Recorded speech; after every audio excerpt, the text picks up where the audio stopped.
welcome to Facts That Shape the World.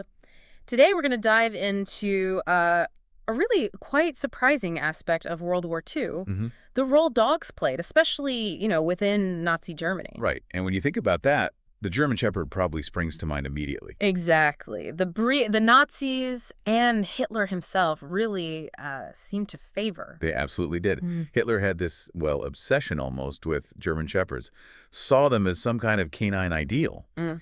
And yes, the Gestapo, the secret police, and the SS, Yeah. they heavily used trained dogs for patrolling ghettos, guarding concentration camps. Unfortunately, they were a key part of the terror inflicted on prisoners. It's a dark history, but right in the middle of that darkness, there's this fascinating story about one particular dog. Oh, you must mean Kantor. Kantor, yes, often called the Gestapo dog who defied Nazi horror. That's one. So in this deep dive, our mission is basically to explore who Kantor supposedly was, what he's said to have done, what evidence, if any, exists, and why his story still, persists today. We've got some really interesting source material on him that was shared with us. Okay, so the first thing everyone probably wonders is, was Kantor actually real? A real dog? Yeah, that's the big question, isn't it? It is, and it's a fair question. He's described as a German Shepherd, trained by the Gestapo, but, well, the truth is there aren't any official wartime records that specifically mention him. Oh, really? Unlike other war dogs. Exactly. There are records for other famous dogs from the war, but not Kantor. Huh. So if there are no official papers, where did the story even come from? Well, the most likely explanation is that Kantor's story grew out of, oral accounts, stories told person to person, maybe less formal testimonies that just gained traction over the years. Okay, right, like wartime folklore almost. Kind of, yeah. Like many stories from that time that get passed down, and sometimes, well, they evolve in the telling. It's interesting you say that because one piece of material we looked at was the story of Nina Dinar, the Holocaust survivor. Ah, yes. The Great Dane. Right. She talked about how a Great Dane, owned by a Nazi officer, actually recognized her in a camp, licked her hand. An incredible moment. Oh. And apparently, that simple gesture gave her a chance, maybe helped her survive somehow. Could there be a link, then, between stories like that and the Kantor legend? Oh, absolutely. I think so.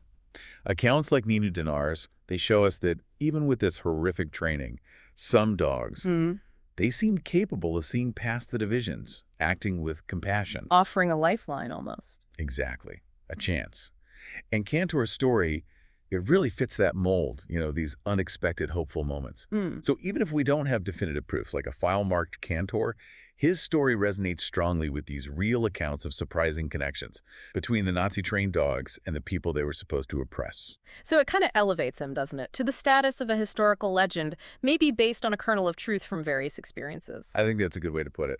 A legend rooted in the possibility of compassion, even then. Okay, so let's talk about the training Kantor or dogs like him would have received. What were the typical roles for these Gestapo dogs? Primarily, they served as guardians and, well, let's call them living weapons. Bang weapons, right. They were trained to track people down, guard prisoners, and unfortunately to viciously attack anyone deemed an enemy of the regime. And the training itself, from what we read, was just brutal. Oh, incredibly cruel. There are documented cases of SS officers specifically training German Shepherds to, well, torture prisoners in the camps. The fear these dogs inspired must have been immense. Unimaginable. So what would Kantor's initial role likely have been, assuming he followed this path at first? It's highly probable, based on the context, that Kantor initially did what he was trained to do. Uh-huh. As a Gestapo dog, he'd likely have been a sentry, an attack dog used during raids, guarding detainees, maybe even tracking people and hiding Jews, resistance members, others. But not like a battlefield dog carrying messages or something. No, that doesn't seem to be part of the narrative. His function would have been much more about internal security, persecution, part of the Gestapo's terror apparatus. So his training prepared him to be an instrument of Nazi terror, just like countless others. Precisely, which is what makes the story of his alleged defiance so significant. That supposed moment where everything changed. Right. And that brings us to the core of the legend itself. Kantor's act of defiance. How does that story usually go? Well, the details can vary a bit from telling to telling, but the central idea is consistent. Okay. Kantor refused to be cruel. He showed loyalty, but towards the victims, not his Nazi handlers. How is that supposed to have happened? The typical narrative is that during some critical moment, maybe a raid on a house or inside a camp, Kantor was ordered to attack or maybe kill a defenseless person. Hmm. And he just didn't. Instead of aggression, the story goes, he approached the person calmly, docilely even. Maybe something clicked, some basic obedience training, or maybe, well, maybe empathy, if you can call it that in a dog. Wow, so a direct refusal of an order. A direct refusal, which obviously stunned the Nazi agents, his trainers. He basically chose, in that moment, not to be a weapon, completely contradicting his purpose. It's incredibly moving. That idea is similar to the Nina Diner story, that he might have somehow recognized the person's innocence. Exactly. A dog, as you said before, knows nothing of ethnicities or ideological hatred. Right. And this choice by Kantor, it's said to have saved lives, or at least prevented immediate death in some versions. Are there specific variations, like who he saved? Yeah, sometimes the story mentions him protecting a child specifically, or refusing to attack a family during a raid which gave them a crucial moment, maybe time to escape or plead their case. And what happened to Kantor afterwards in these stories? That varies too. Some more dramatic versions have him facing the wrath of his owners, perhaps being severely punished or even killed for his disobedience. Oh, no. Other versions are less clear, suggesting he simply disappeared from the records after the incident, vanished. But regardless of his fate, the core image remains. Absolutely. That powerful image of an act of mercy, of defiance, right in the heart of Nazi horror. That's why he has that title, the Gestapo dog who defied Nazi horror. It really sticks with you. It certainly does. And it's interesting, even though there might not be academic books solely about him, Yeah.